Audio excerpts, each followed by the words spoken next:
everybody, this is Di Antinatalist, and I'm on the 40th Street Bridge. Look, Delaware. Hey, Tyler.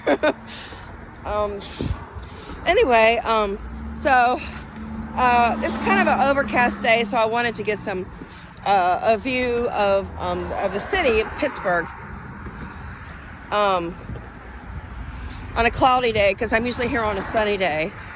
And I have a really good message today, a little video, and I really wanted to do this yesterday while it was fresh on my mind, but then the day turned into night, and I totally did not have time to do my video. So anyway, so there is the city of Pittsburgh, and I'll try to get up a little closer to avoid all of this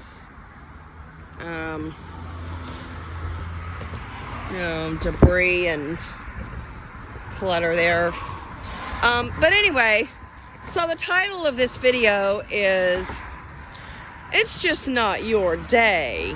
And so I was at a veterinarian's office, and the particular area that I was in shares itself with the emergency department.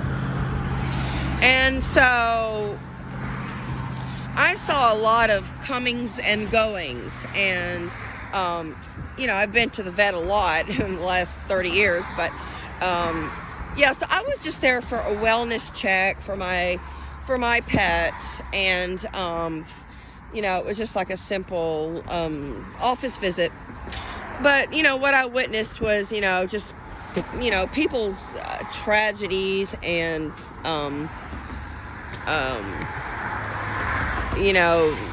utter sadnesses, and probably some of the worst days of their lives. And so as I was sitting down waiting for my appointment, I saw the first of which was like 3 circumstances which were somebody's very, very worst day of their life. And from the part that I was sitting, me and the other patients on one side of the office were waiting for just general office visits, whether it was surgical or just a checkup with a veterinarian. And then the other side was the emergencies, the crises, the euthanasias and that sort of thing. And so the first situation was really, really sad to watch, and I knew exactly what was taking place. A lady walked in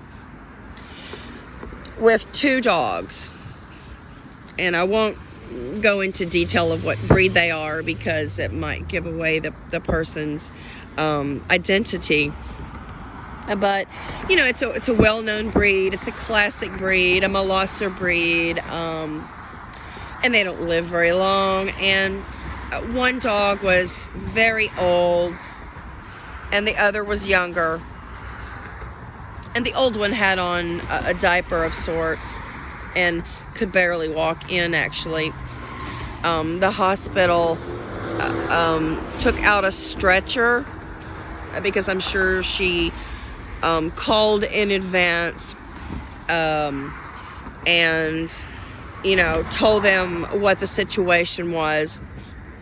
But the person was alone, and so she had her 2 dogs. And I knew right when she came in what was going to happen, and the situation. So I knew that the older dog was going to be euthanized, and I knew that the younger one was there to be a participant and to see his or her fellow canine at her very last moments, or his or her last moments. And, it's really, really sad. And, everybody with dogs, cats, rabbits, ferrets, rats, anybody has been there And so me and some others were there on, a joyful day or just a calm and everyday, neutral affect day. And the other side of the room was crisis patients, cancer patients, euthanasias and whatnot. But so she was directly met by a technician of the hospital. There's a bunch of birds. So she was met by a pet nurse or a vet tech and ushered into a room. And it was really sad to watch because her dogs, were her beloved, friends and family and everything. And so I was actually there when she left, and she did indeed leave with one dog, the healthy dog. So, and the look on her face was just despair. And so people can have within a given day, somebody could be burying a parent or a grandparent or a child, and then the other could be celebrating a birthday, a very possibly happy situation, or they could be celebrating the birth of a child, even though the birth of somebody is not a happy situation. The birth is their entry into harm. But for many people, for many natalists, the birth of that child is a happy day. So then we have, two different scenarios, a death and a birth on any given day. And, this can happen, globally. And, it can be really sad for the people who are burying a family member. It can be happy for someone who is bringing a family member into existence. But, so anyway, that was only the first of the crisis situations that I witnessed at this vet clinic. The second one, the stretcher met a dog or cat, and I really couldn't see what was going on. And the animal was fluffy, that's all I could see. And the animal was in a basket, a wicker basket. And then I saw the vet techs, rush the pet back into the back for treatment. And then the owner followed. And I never saw that animal come out again either. This is a lot of people's last stop for their pets, unfortunately, because they do have emergency clinic, emergency 24-hour emergency. Now, I did see another emergency come in, all in a short amount of time, and there was a stretcher, a canine stretcher, and it was wheeled out. It's a gurney of sorts. I guess it's like a people gurney, something like the ambulance brings in. It's like a flat bed of sorts with wheels on it. And so they went out to the car, and they didn't actually need the gurney. The dog walked in on his own, and I don't know if he was had been hit by a car or something, but there was some kind of trauma, and he was limping, and he had some kind of patch or something on part of him. But he looked like he would, come out of the situation alive, but nevertheless, it was an emergency. So in all of these cases that I have mentioned, people were in a crisis situation, and everybody is going to meet a crisis situation. Nobody is exempt from their crisis situations. And for these given people, it was a very, very sad day. It was a hopeless day. It was a crushing moment where they had to take their pet into the hospital, probably to be euthanized. And anybody who, takes care of pets or, rescues animals or even breeds animals, you are going to face death, illness, and disease. So, when optimistic people like to glorify life, and they talk about how good things are, how their life is smooth, nothing big, no biggies happening in their life, that's going to change. And their optimism is contrived. It's contrived and it's fake. And a lot of people are faking their feelings. Some people cannot even identify with their feelings. Some people are just in such denial or in such delusionary states. I actually think some people just have brain damage. Just there's a certain disconnect with their brain. But to be unaware of the suffering that goes on in the world while you're celebrating a birthday party or, a graduation or the birth of a child or, a family gathering, while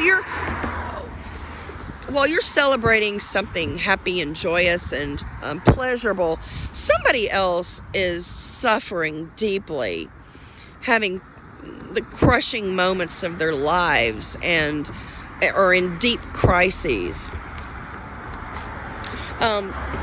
That's part of an empathetic person, is one who worries and is concerned with the bigger picture, not just their simple lives at any given moment. And maybe those optimistic people are just having a day that is going smoothly. And it's, but it's just not their day yet. But they're going to get their day. And it has nothing to do with karma or anything that's just or fair. There is nothing fair about life because we were unfairly placed into existence without our consent. We did not agree to be placed into a world full of crippling sadness and crises and unfortunate situations. So, if you are one of those optimists who, goes around talking about how great life is and, how you love life, all that means is that your day has not come. It's not your day yet. And I believe that some optimists actually think that those events are temporary and not lasting, but they're very meaningful. Sadness is very meaningful. Sadness is never forgotten. In fact, the woman walking in with her two dogs, and leaving with one dog, she will never forget that moment. And that moment will affect her for days, weeks, months, and I'm sure possibly years. Because the loss of her pet and the sadness on that day won't leave her. But if she gets a raise at work or if she gets a promotion, the pleasurable moments are temporary. And unfortunately, they're not lingering. So the sad days, the days when you have to take your pet in for euthanasia, or when your dog gets hit by a car, or you find out that your pet cat has cancer, or your son or daughter has a terminal disease, or you know, your family member gets into a fatal accident. Those incidences are lingering and traumatic, and the trauma follows us for weeks, years, months, you know, decades. But unfortunately, the pleasurable things are short-lived. And the pleasurable things seem to disappear really fast. And we keep seeking pleasure, but, you know, traumatic events just happen in everybody's life. Maybe you get evicted, you know, from your apartment or your house, or your best friend is moving to another country, or your son has to go to war. Those are lasting impressions that are made on people's lives. But a work promotion or a small monetary win, yeah, it's unfortunately not lasting, and we keep seeking pleasure. We keep avoiding pain and suffering, but we are guaranteed pain and suffering. But everybody gets their day. Everybody has to walk into that clinic or that hospital or that ER or that veterinary office, and it's just a matter of time. So thank you for watching my video, and please subscribe if you already haven't.